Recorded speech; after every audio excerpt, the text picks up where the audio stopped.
All right, guys. So we have a story to tell you. Side story. Hope you enjoy. So it's a week before my 21st birthday, 2004 to 2005. The math is hazy in my head right now. At 9 o'clock at the Bangsar LRT, my cousin just dropped me off. Now I'm just lingering there because I can't find my thumb drive. I think it's dropped off in my cousin's car, so I keep trying to call him, but he doesn't answer.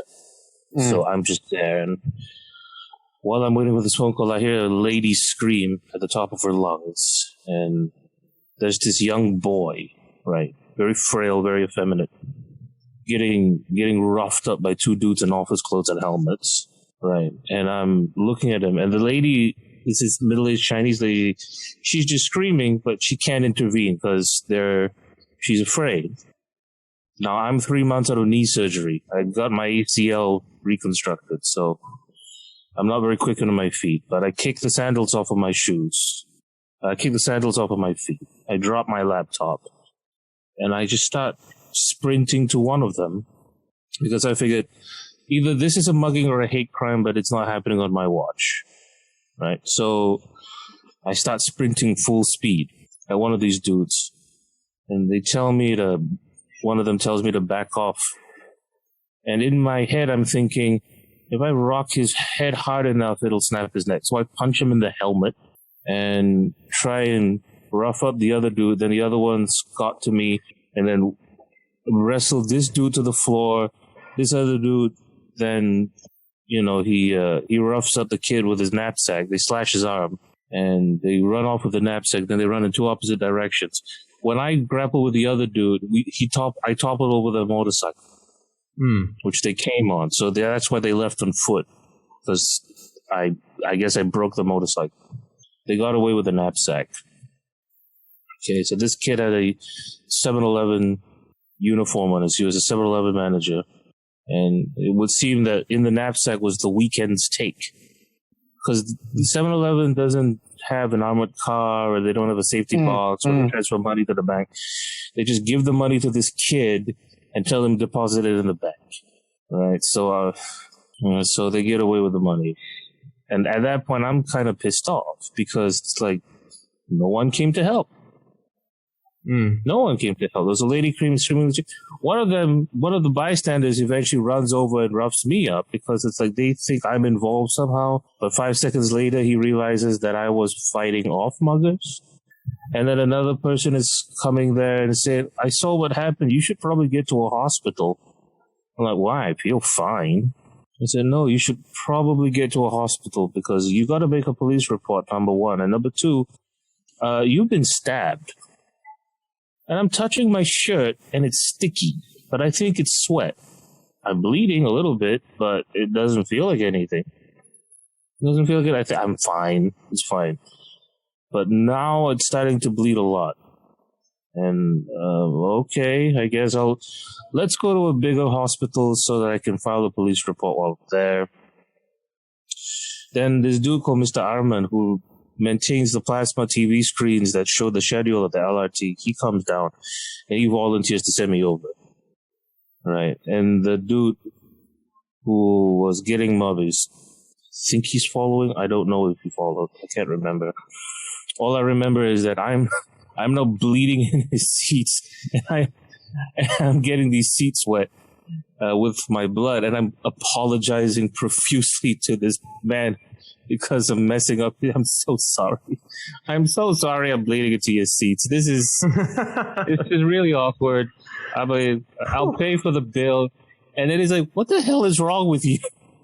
You're gonna die. Just calm down. No. I'll make it up to you. I know how hard blood is to get out of upholstery. I understand. This guilt hurts more. Yeah, this guilt hurts more right now because I can't feel anything, right? So I think this is the worst. Yeah. I'm sorry I'm fucking up your seat, sir. I'm really sorry. He's just like, he drives me over to the general hospital, like Hospital KL, which wasn't great because we got stuck in a jam. Oh, yo. Like, great. On the cause of death, the coroner is going to say he died because of a KL traffic jam. This is great. So I get to the emergency area for KL hospital, and I just sort of casually walk up with my bloody shirt, but you can't tell because it's navy blue, right? So they think, and the orderly is there. Is like, what happened to you? I'm saying, I guess I've been stabbed, man. I don't know. And he's like, you been what? Yeah, no, I knife wound. I fought a couple of muggers. So I'm bleeding right now. Can you tell? I can't tell. Can you tell? And now he starts panicking. He takes out these two other dudes. They bring a stretcher bed, right? They bring the trolley bed over. And he tells me, and it's the cleanest, most pristine bed I've ever seen. Yeah. Right? The sheets have just been cleaned. And I'm like, oh, I don't want to get this dirty. Get on the bed. I don't know, man. It looks really clean. Get on the fucking bed. Okay, fine. If you insist. Jeez. I walked here just fine. I don't need to be put on a trolley like I'm fucking dim sum. Calm down. But if you insist, jeez, okay. And so they wheel me into the emergency ward. And this place is crowded. This place is jam packed. It looks like a night market, right? A night market of people just getting cut up and whatnot. And I'm there, and there's this Indian surgeon, right? Just imagine Kieran, but with hair and a beard. And he's looking at me up and down. He's like, what happened to you? I said, and the orderly said, no, this one's been stabbed twice in the chest. Like, oh, that's not good, the surgeon says. He's like, why? Well, we had two other stab cases before this one came. One was a DOA and another one died on the surgery table. And I was like, your bedside manner sucks. What is wrong with you?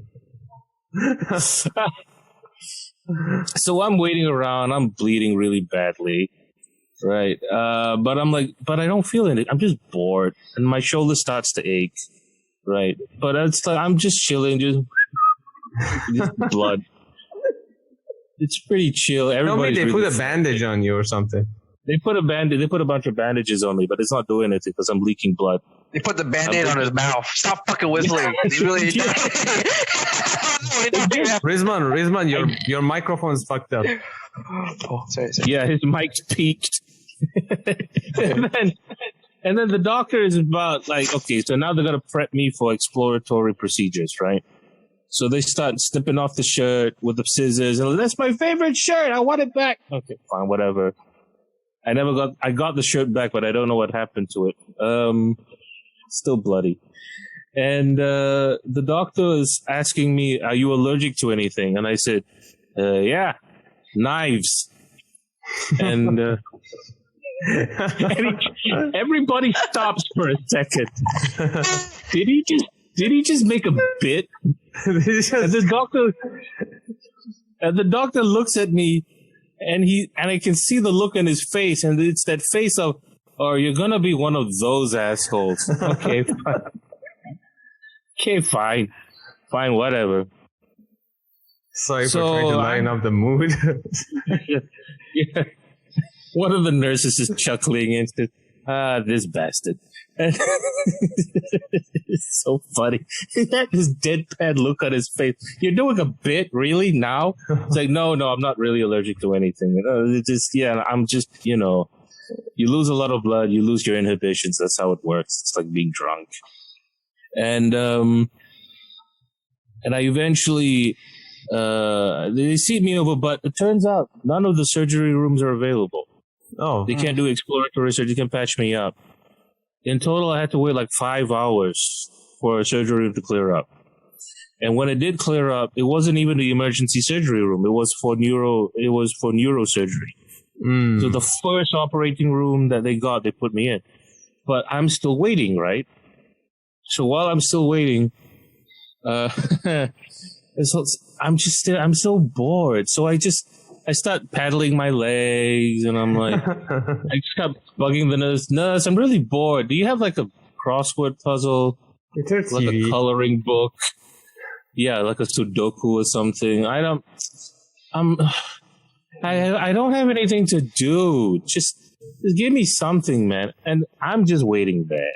The nurses give you a blowjob. the nurse looks like she wants to knock my teeth out, is what it is. Never mind a blowjob. I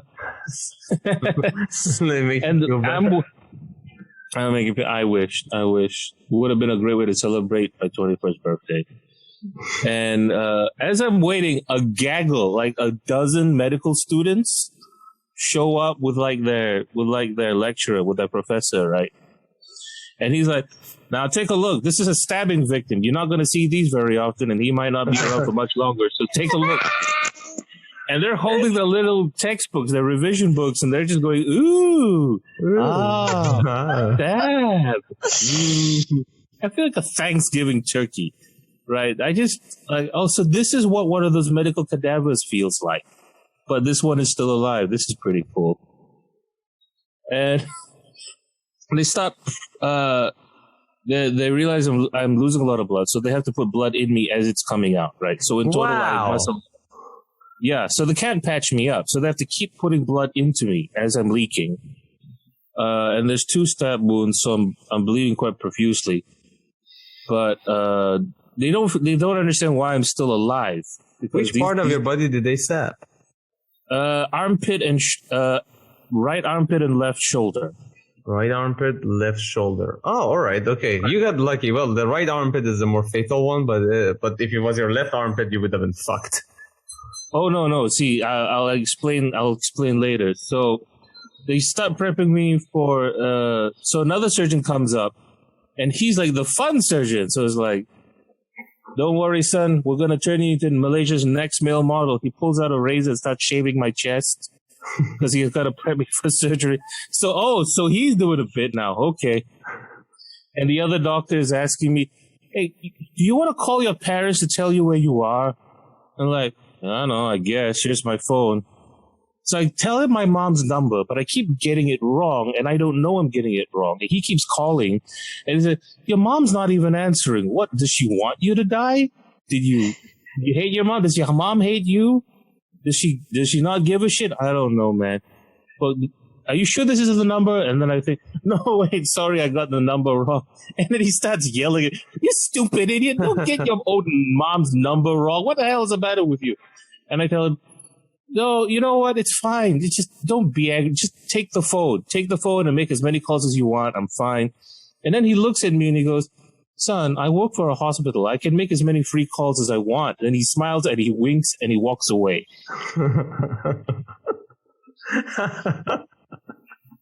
Right? All this crazy shit is happening. Okay. So the fun surgeon, the one with the razor who shaved my chest, he says, "Okay, so we're going to figure out how deep these wounds actually are, and the way to do it is to stick a finger in." That's how they do it, right? Yeah. So now this dude is sticking his pinky into my stab wound, and it doesn't quite hurt, but it feels really weird. And I'm thinking to myself, if you told me that a doctor was going to finger me, this is not what I had in mind. Did you say that? Yeah. No, but I wanted to, but I figured this dude has his finger in my shoulder wound, pussy. Let's not piss him off while he's doing that. And then he sticks his whole pinky into the wound, and he says, "Oh, there's still some depth left. You could actually go deeper." And I'm like, "This is not Inception." Then he pulled out his cock. And then he pulled out. They realize the wound is really, really deep, but they can't tell just from the finger push. You're human SpongeBob. Basically. So now it's time to give me blood.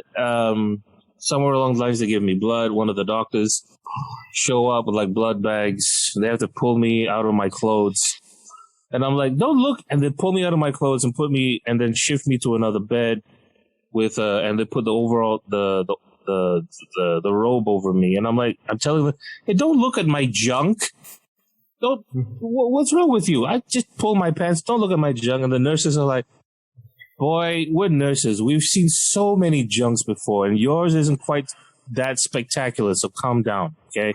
I'm like, "Oh, fine, penis shame me while you're at it. Great, And this doctor, this third doctor, this Chinese doctor, she's trying to stop the bleeding by putting pressure on the wounds. Right. At this point, I've lost a lot of blood, and they're putting blood into me to stop. But I'm getting woozy, and I'm like my inhibition. I'm even mouthier than I am before. So the doctor comes over, and she's pushing on the wound to stop the bleeding, but it squirts all over her clothes. Right. It just, and I'm like, I'm sorry, that usually doesn't happen to me. I'm usually better than this. If you just give me 5 minutes, I'll recover afterwards.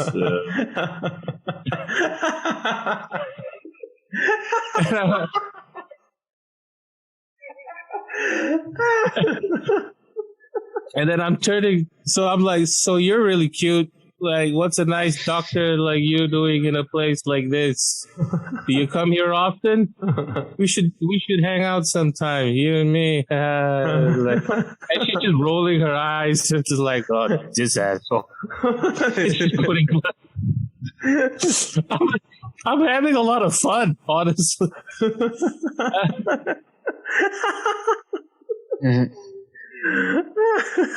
He's trying to get sympathy pussy out of me.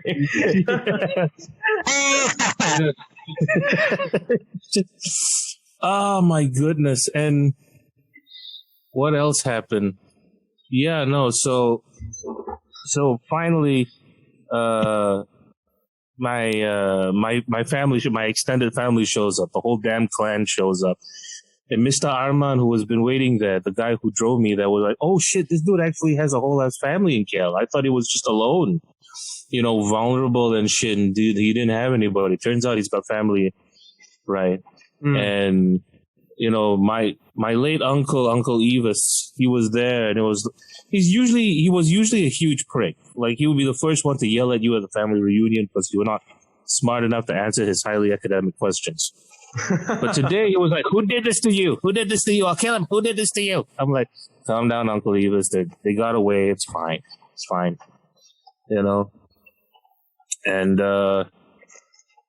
And just waiting around, and eventually my parents show up. My dad drove from Penang to KL in 2 hours. Wow. Right. So he sped. My dad sped like he was Michael Schumacher. My mom was there. She was perfectly calm. My guess is she's finished freaking out in the car. Yeah. Right. And she asked me if I was okay, what's wrong, how was I doing? I said I was fine. Right. And my dad's and I told my dad what happened, and his first response was, you punched him in the helmet? Why did you kick him in the balls like I taught you to? Like all that training. What is wrong with you? And I was like, it's nice to see you too, Dad. You know how many times I let you kick my balls? Yeah. Because he's a Silat expert, right? He's taught me how to defend myself. So like, what the hell kind of move was that? Shit. You are... I'm ground sorry. Control. No ground control, no clinch. No ground control, no clinch. Just play-by-play commentary. Play-by-play, yeah. Like, just shaking his head going, you're an idiot. You didn't even do the Kamehameha, I taught you. Yeah, nothing. No Sharingan, no Rasengan. What is wrong with you? Have I taught you nothing? No 3001 tail? Nothing? No 3001 tail. You didn't even open up 2 gates. What's wrong with you? Punch the helmet. Yeah. Just punch the helmet. Right. So eventually I'm in a corner of the hospital. I'm waiting to get into the surgery. And my mom is talking to a troll surgeon. And as it turns out, troll surgeon had just finished volunteering in Aceh cleaning up after the tsunami. Okay. So he went from the tsunami after disaster area, to the hellhole that is KL's town after going through 3 stabbings. Right, so he was not having a good day. So my mom asked, he's got these 2 knife wounds in his torso. How the hell is he? How did he survive? And the doctor was like, you know why your son survived, didn't you? What? Because he's fat. That's why. He's fat. Fat layers stop the knife from hitting his vital organs. That's it. He's fat. He lives because he's fat. He's a fatty fat. He's fat. He's fat. He should be dead because he's fat, but he's alive because he's fat. Look at this piece of shit. And just pulls the curtain. Nurse, come here. What is he? He's fat. This fat bastard, this mouthy fat bastard, yeah, he's alive because he's fat. His fucking fat layer stopped the knife from hitting his vitals. That's why he's alive, because he's fat. He's fat. Everybody chanting, he's fat, fatty, fat, fat. Look how far my dick goes in his belly button. Look how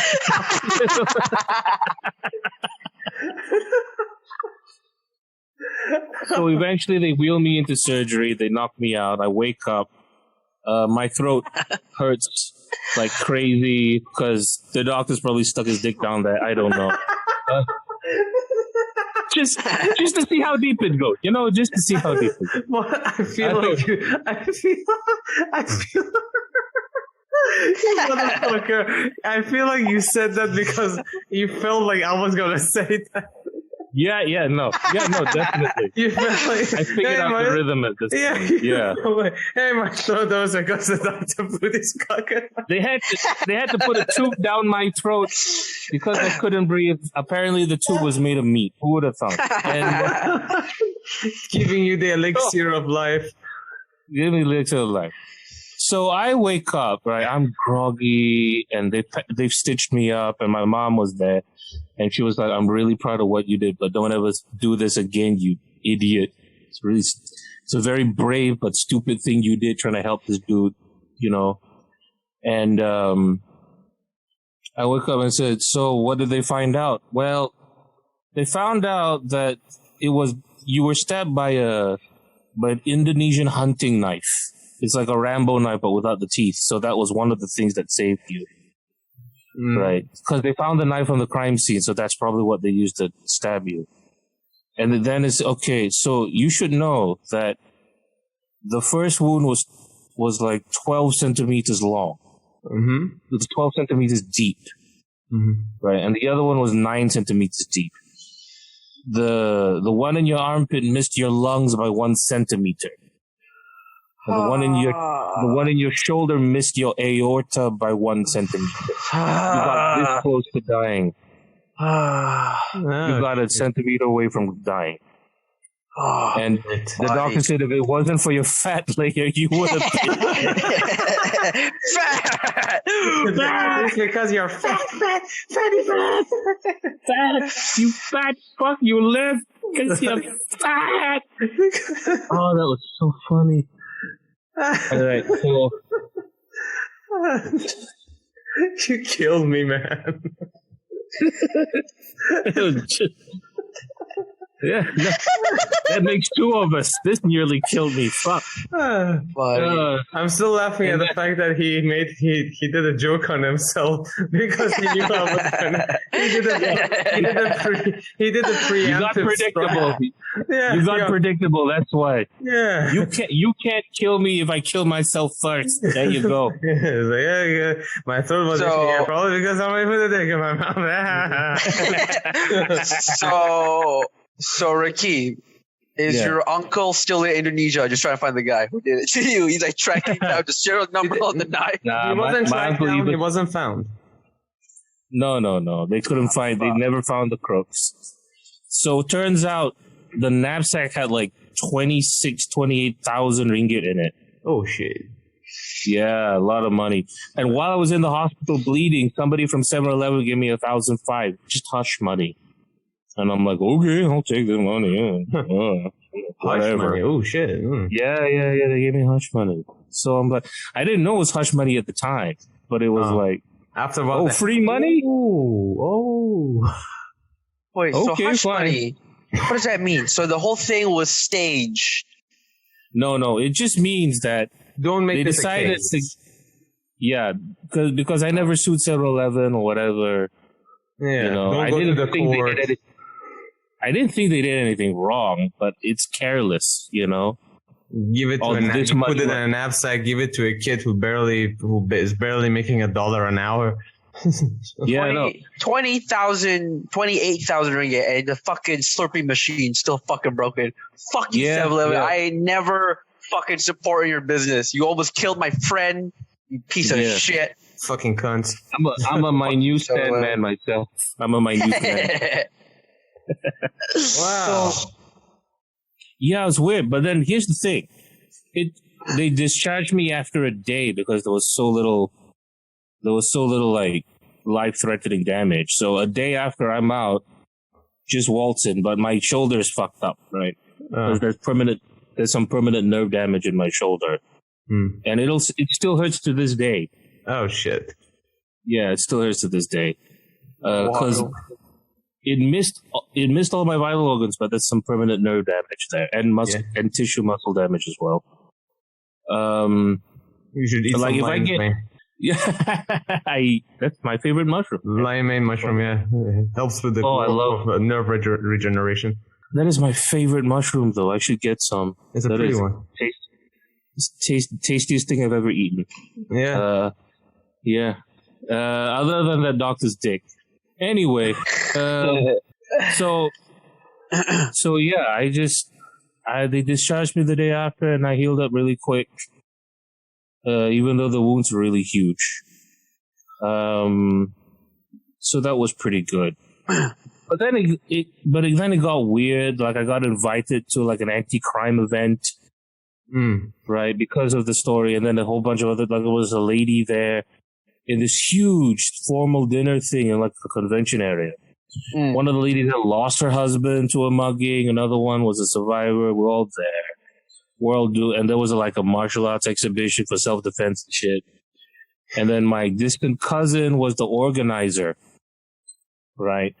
And supposedly it was going to be like, oh, we're going to give the survivors some money for their support and shit.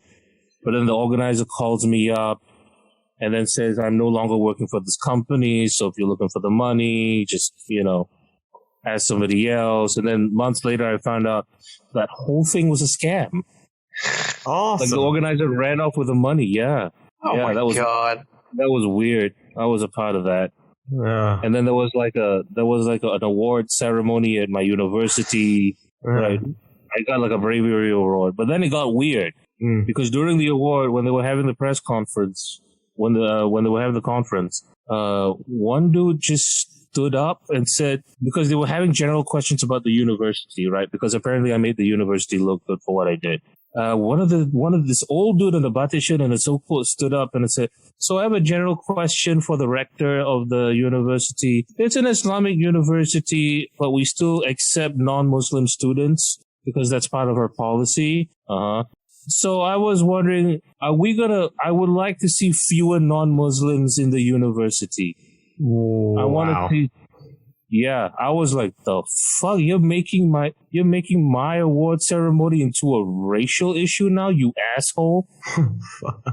I'm like, what the fuck is wrong with you? And then I bump into this dude in the stairway. And then they're like, oh yeah, he's congratulating me and asking me details about the stabbing. And I'm like, so was it Indonesians who stabbed you? I'm like, this piece of shit. I was like, no. The people who stabbed me were Malay. The Malay people stabbed me. My own people stabbed me. How about that? Right? Does that make you happy? What was his reaction? Huh? And he said, oh, yeah. That makes sense also. Yeah. Then he walked off and said goodbye and then smiled. And I was just sitting there just shaking my head going, what the hell is wrong with you? You're the reason that this country is going backwards. You didn't tell him it was an Indonesian knife. You told him it was a Malikurlis. It was... Yeah.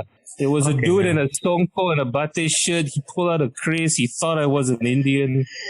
I'm gonna kill you. I'm gonna kill you like a lockup. You just wait. I'm gonna kill you like a lockup. That's a good one. Like, I'm not even Indian. I know I'm Pakistani on my mom's side, but come on. Oh, shit. Well, that's one fucked up story, man. Dude.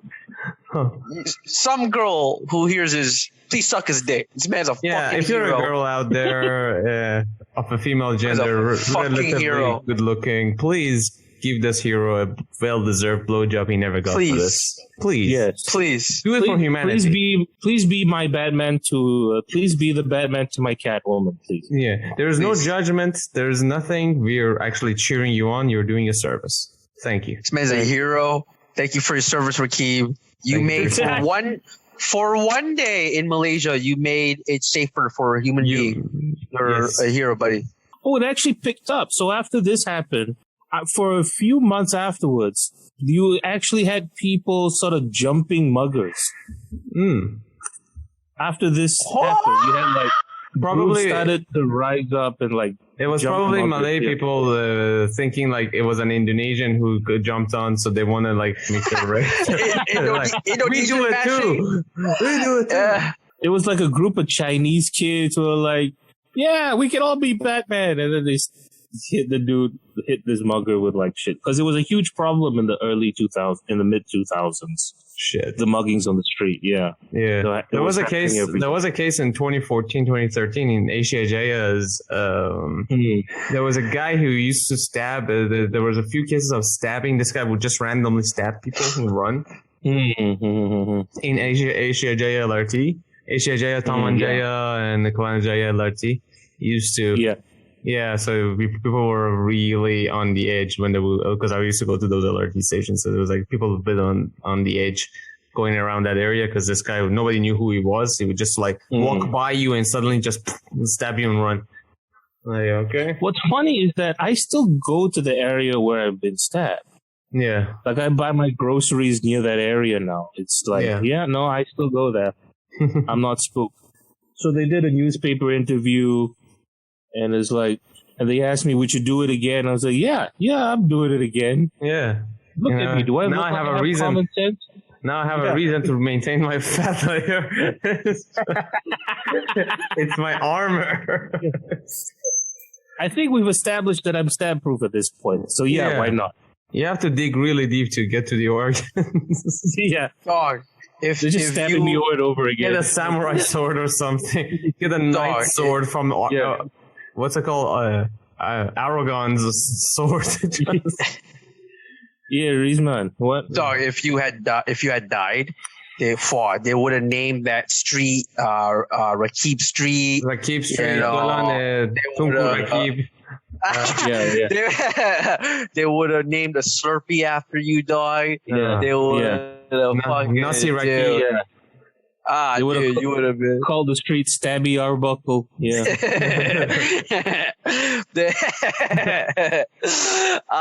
Shit. Man. The helmet puncher. That would be your helmet puncher. It sounds like a really aggressive masturbation move. Helmet puncher. Shaving a carrot, choking a bishop, punching the helmet. I gotta go, guys. I gotta go punch the old helmet. Punch the old helmet. You know what I'm saying? You know what I'm saying? You know what I'm saying? I gotta make this fucker bleed. Just you wait.